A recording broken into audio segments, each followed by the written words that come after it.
The day I bought the old Ashford Library, nearly everyone in town thought grief had finally taken the last sensible part of me. The building had been empty for 12 years. Rainwater had stained the brick walls black, vines had crawled across the windows, and one corner of the roof sagged low enough that people crossed the street when they walked past it. A red notice from the county had been nailed to the front door. Unsafe structure. Demolition pending. Behind the building. Surveyors had already driven bright orange stakes into the ground for the grocery store parking lot that was supposed to replace it. I stood outside that morning with the purchase papers folded inside my coat and listened as Councilman Richard Hale explained why the town no longer needed a library. People have phones now, he said. They order books online. The building has become a liability. Richard was not a cruel man. His father's hardware store had failed when Richard was young, and since then he had believed that anything unable to support itself eventually dragged everyone around it down. To him, the library was not a memory. It was a leaking roof, unpaid taxes, and a lawsuit waiting to happen. To me, it was the last place where my wife had still looked like herself. My name is Daniel Mercer. I taught English at Ashford High School for 37 years. During that time, I watched children arrive in my classroom angry, frightened, bored, or convinced that their lives had already been decided for them. Books did not save every student. No teacher should make that claim. But sometimes a sentence gave a child language for a pain he could not explain. Sometimes a story showed a girl that the world was larger than the street where she lived. Sometimes being seen by one adult was enough to keep a young person from disappearing into himself. My wife understood that better than anyone. Before she became Margaret Mercer, she was Margaret Collins, the daughter of a coal miner and a church pianist who spent most of her childhood hiding in this library because her house was too crowded to study. We met beside the history shelves when we were 19. She asked me to reach a book from the top shelf, though years later she admitted she could have reached it herself. We were married for 44 years, 18 months before I bought the library. Cancer took her. After she died, I kept making coffee for two every morning.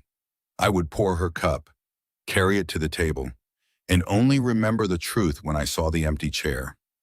Our daughter Claire called every evening, but grief is a quiet animal. It waits until the house is still, then it sits beside you. During Margaret's final week in the hospital, I showed her an article about the planned demolition. The photograph made the library look worse than I remembered. Broken windows, weeds in the gutters, a fallen letter hanging from the sign. I expected her to shake her head.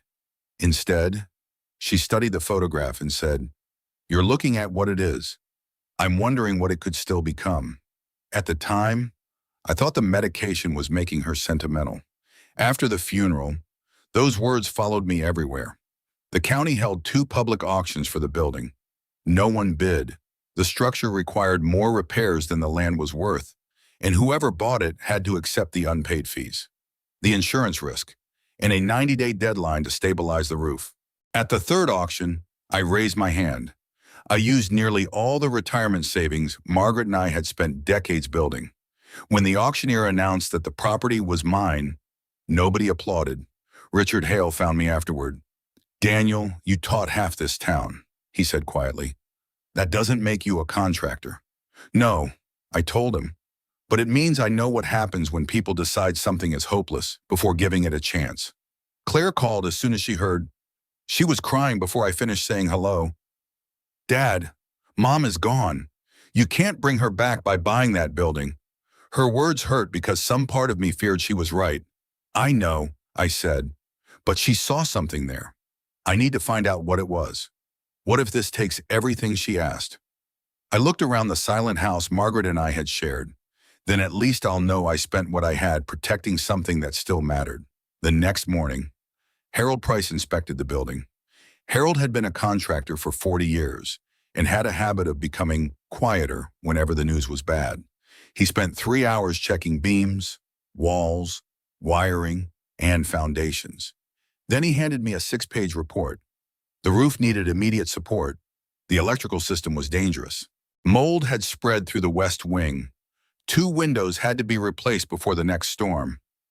"I'm not telling you to quit," Harold said. I'm telling you that caring about a building won't keep it standing. After he left, I walked alone through the library. Dust covered the floor so thickly that my footsteps looked like marks in fresh snow. In the children's room, faded animals still marched across the walls beneath peeling paint. I moved a fallen shelf and discovered a small blue handprint pressed into the plaster. Under it, written in Margaret's handwriting, were the words, Claire Mercer, age 7. I touched the outline of my daughter's fingers. I remembered Claire sitting on the carpet while Margaret read to a circle of children, changing her voice for every character until even the shyest child laughed. For the first time since Margaret died, the memory did not feel like a wound. It felt like an instruction. I went outside, opened Harold's report, and called him. Tell me what has to happen first. He was silent for a moment. The roof. Then we start with the roof. Daniel, you understand, I can't promise this building can be saved. I looked back at the broken windows and the demolition notice moving in the wind. I'm not asking for a promise, I said. I'm asking what happens if we try. I learned quickly that hope was expensive. The library had already taken most of my savings, and every repair uncovered another problem hiding beneath it. When Harold removed the damaged ceiling panels, he found 3 rotten support beams instead of 1. When an electrician opened the breaker box, he laughed once without humor and said it belonged in a museum. The mold treatment cost twice what I had planned. I sold Margaret's old sedan, then my fishing boat, though I had not used it since she became sick. I sold a collection of first edition novels I had spent 30 years gathering. Claire discovered the sale online and drove from Pittsburgh without warning. She found me on a ladder, pulling wet insulation from the ceiling. Get down, she said. I'm fine. You are 70 years old, standing under a roof that may collapse, pretending you are fine because you don't know how to be anything else. I climbed down slowly. She looked around the ruined room, and for a moment I saw the 7-year-old whose handprint remained beneath the mural. Mom loved this place, Claire said, but she loved you more. I know. Do you? Her voice cracked. Because every time you sell something, it feels like you're erasing the life you had with her. I wanted to defend myself, but grief had taught me that the first answer is often the answer designed to stop pain rather than tell the truth. I'm afraid that if I stop moving, I said, I'll have to accept that there's nothing left for me to do. Claire's anger softened. She sat on an overturned bucket. There are people left. Dad. I sat beside her. I know. I'm trying to remember how to belong to them. She stayed for 3 days. On the second morning, she arrived wearing work gloves. We repaired the children's mural together, carefully painting around her blue handprint. Word spread that Claire Mercer, now a hospital administrator, had come home to help her grieving father save the library. The story embarrassed me, but it brought volunteers. Harold convinced 2 retired carpenters to donate a weekend. The high school football team carried broken shelves outside. Evelyn Shaw, who had been the town librarian before budget cuts closed the building, arrived with boxes of catalog cards and refused to leave until every salvageable book had been cleaned. A church donated folding tables. The grocery store that wanted the land sent bottled water after one of its employees remembered I had helped him graduate. Not everyone believed the project would work, but disbelief became harder to maintain when people saw their neighbors showing up. We met the 90-day deadline with 6 hours to spare. Harold signed the structural report, then warned me that safe did not mean finished. Half the building still had no electricity. The heating system barely worked, and we owned fewer than 2,000 usable books. I opened the doors anyway. On our first Saturday, 11 people came. 4 were volunteers. 2 only wanted to see whether the rumors were true. An elderly man used the restroom. A mother brought 3 children because her apartment had no air conditioning. Near closing time, a boy of about 14 slipped inside wearing a gray hooded sweatshirt despite the August heat. He walked past the novels and stood near the computers we had not yet connected. We're not fully online. I told him, I'm not here for a computer. His name was Marcus Reed. He said he needed help with a school assignment, but when I placed the worksheet in front of him, he stared at it as if the page had insulted him. He joked, changed the subject, and pretended he had forgotten his glasses. I had seen that performance many times. "You don't have to prove anything to me," I said. "I know."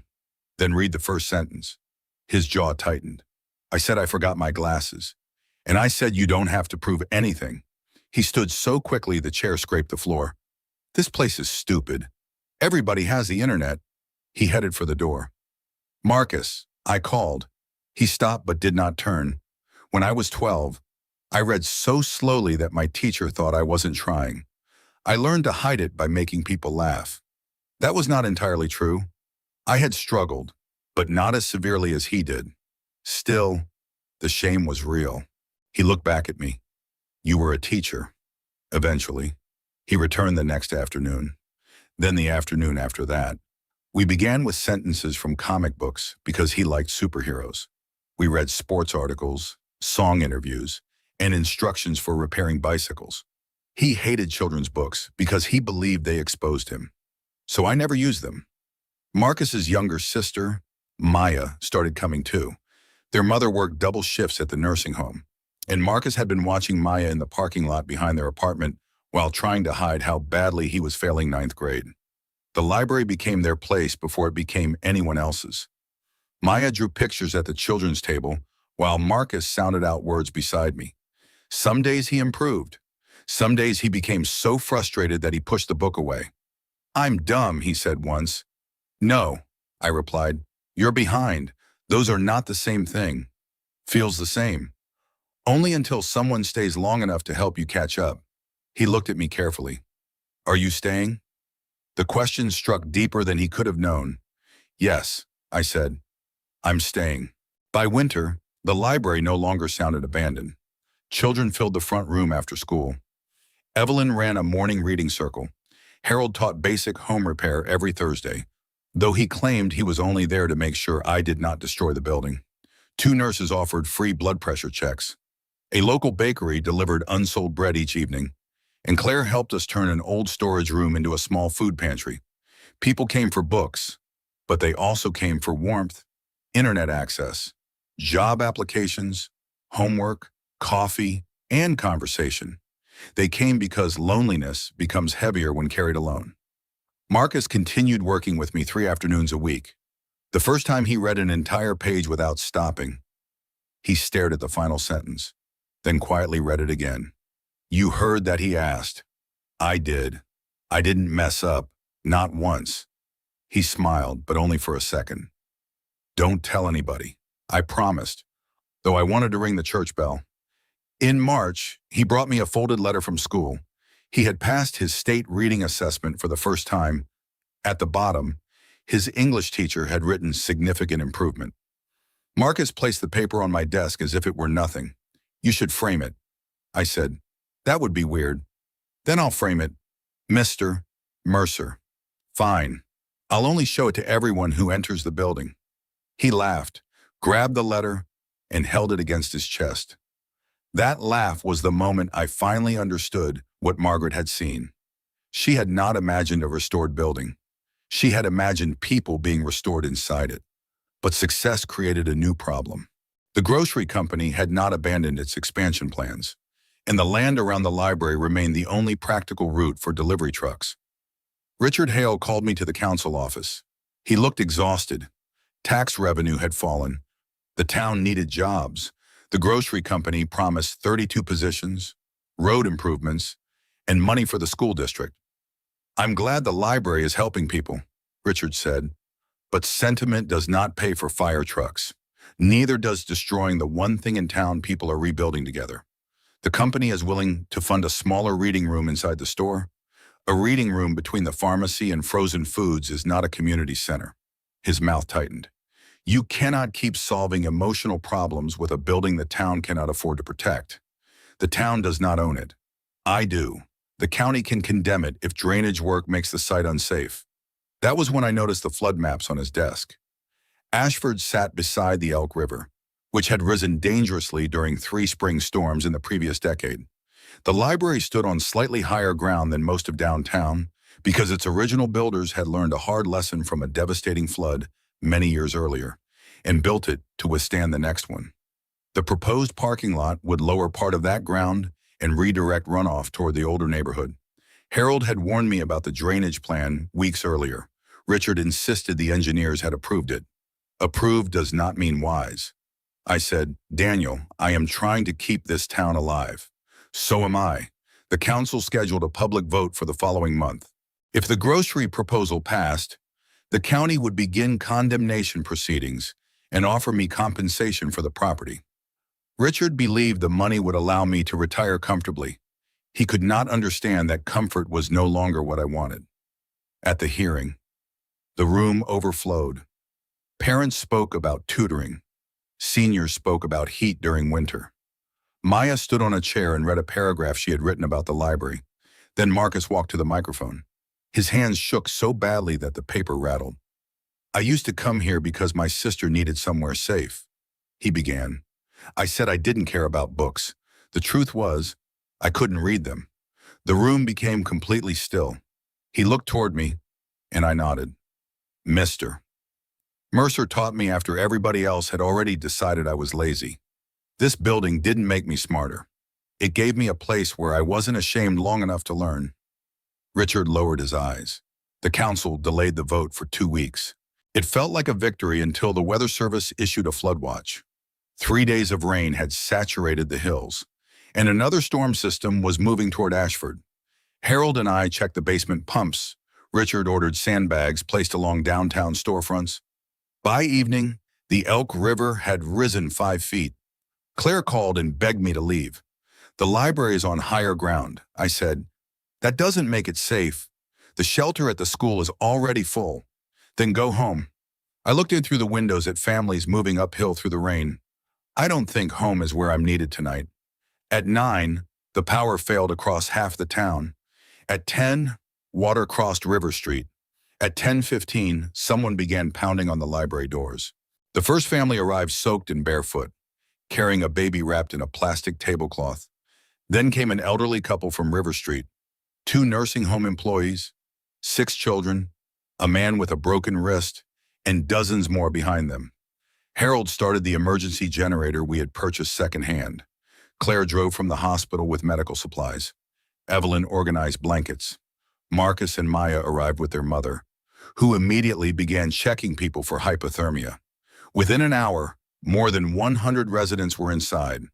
The library had become a shelter not because anyone had planned it, but because people knew the lights were on and the doors would open. Outside, the river continued rising. Water swallowed the grocery store construction site and rushed through the freshly cleared land. The drainage trench failed exactly as Harold had feared, sending a violent current toward the eastern neighborhood. Richard Hale arrived just after midnight, covered in mud. His truck had stalled 2 blocks away. The community center is flooding, he said. We have 40 people trapped near the Methodist church. Harold spread an old town map across the circulation desk. The library's rear service road curved along the ridge and remained above water. Richard wanted to wait for county rescue crews, but the main bridge was closed. They may not reach us for hours, Claire said. Marcus stepped closer to the map. There's a path behind the baseball field. It comes out near the church. Richard shook his head. Not in this weather. I ride my bike there all the time. You are not going. I know the path. I looked at Marcus. He was still a boy, though the world had often demanded that he act older. You guide us to the field, I said. No farther. Harold, Richard, Marcus, and I loaded ropes, flashlights, and life jackets into the library's maintenance truck. Rain struck the windshield so hard that the road disappeared between each sweep of the wipers. At the baseball field, fallen branches blocked the service lane. We continued on foot. Marcus found the path by recognizing the fence line beneath the water. Twice. Richard pulled him back from a current. Once. Marcus caught Richard when he slipped. By the time we reached the church, the water was waist deep. Families were trapped inside the fellowship hall, including Richard's older sister and her grandson. The sight changed him. Until then, he had treated the flood as a civic emergency to be managed. Now it had a face. We tied the rope between trees and guided people out in groups. Richard carried his grandson on his shoulders. Harold supported a woman who could not walk. Marcus kept shouting directions through the rain. On the final trip, part of the church porch collapsed, knocking me into the current. The water took my legs from under me. For one terrifying second, there was no ground, no sky, only cold darkness and the pressure of the river pulling me away. A hand caught the back of my coat. Then another grabbed my arm. Marcus and Richard dragged me against the rope until Harold reached us. "I told you I was staying," Marcus shouted, half crying and half furious. We brought everyone to the library before dawn. Nearly 300 people filled the building. Children slept beneath shelves. Seniors rested in reading chairs. Volunteers served soup from the staff kitchen. The roof Harold had doubted now held against the storm. The raised foundation kept the main floor dry.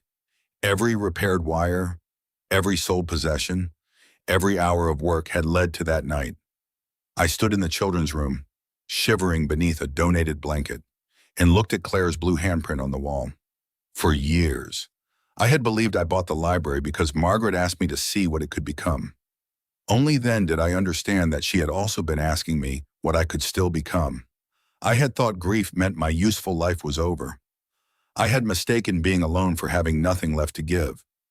Claire entered and wrapped her arms around me. "Mom would be proud," she whispered.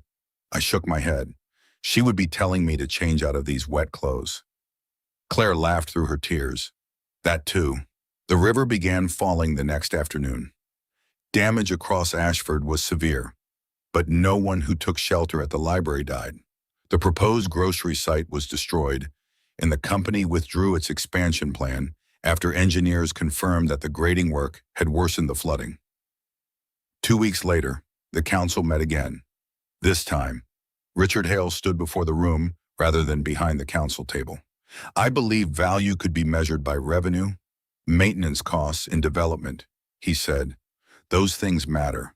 But during the flood, this building gave our town what no spreadsheet could measure: time, shelter, and one another."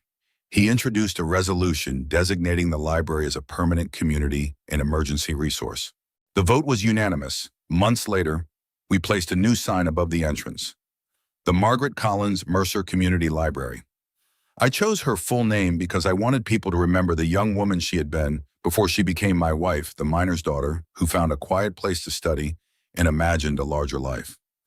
Marcus objected when I asked him to speak at the dedication. Then he walked to the microphone carrying the same letter he had once tried to hide. He read it aloud without stumbling. Years passed. Claire eventually moved back to Ashford and helped run the center. Maya became the youngest volunteer in the children's program. Marcus graduated, attended college, and returned as an English teacher at the same high school where I had spent most of my life. On his first day, he visited the library wearing a tie he clearly hated. "You look nervous." I said, "I am. Good teachers usually are." He glanced around the room. Children were reading beneath the restored mural. An unemployed father was completing an online application. Evelyn was teaching 2 seniors how to use email. Near the blue handprint, a new generation of small painted hands covered the wall. "Do you ever think about what would have happened if you hadn't bought this place?" Marcus asked. I did think about it. The building would have been torn down. A parking lot might have covered the ground. Marcus might still have learned to read somewhere else. The town might have found another shelter during the flood. Life rarely gives us proof that one decision saved everything. But that was no longer the question that mattered. "I think about what happened because people decided to show up," I said. Marcus nodded. Before leaving, he placed a book on the desk. It was the first novel he planned to teach his students. Inside the cover, he had written a message for the kid who thinks being behind means being lost. I waited until he left before I allowed myself to cry. People sometimes ask whether buying the library was worth everything it cost. I tell them the truth. It cost money I could never replace. It cost sleep, comfort, and pieces of a life I had once believed I needed to preserve exactly as it was. But love was never meant to be preserved like an object behind glass. Margaret's life did not continue because I kept her belongings untouched. It continued each time a frightened child found safety, each time a lonely person found company, And each time someone entered believing he had nothing to offer and left knowing he still mattered. The most valuable thing inside a library is not the books, the walls, or even the stories written on its pages. It is the life that changes because someone opened a door and chose not to close it. A community does not disappear when an old building becomes empty. It disappears when people stop making room for one another. And sometimes, saving a place is simply another way of saving the part of ourselves that still knows how to belong.